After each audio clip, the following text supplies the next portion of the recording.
Participan todos os clubs da provincia de Pontevedra, ao redor de 100 embarcacións, sobre uns 600 deportistas, 500 deportistas, proba puntuable para a Liga Galega de Bateis da zona sur. Bueno, estamos un pouco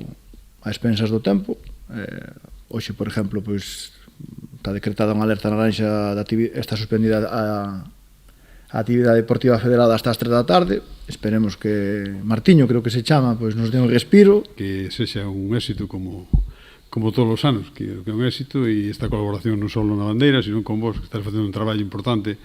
co deporte de base, que eu creo que eso é fundamental, e por aí é onde antes estábamos comentando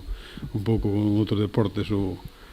que se está a traballar, pero eu creo que a base fundamental é traballar co deporte, co rapaces, co deporte de base, e aí, pois, tanto en remo como en outro tipo de actividades, pois, desde logo, se está facendo un traballo moi importante, moi importante.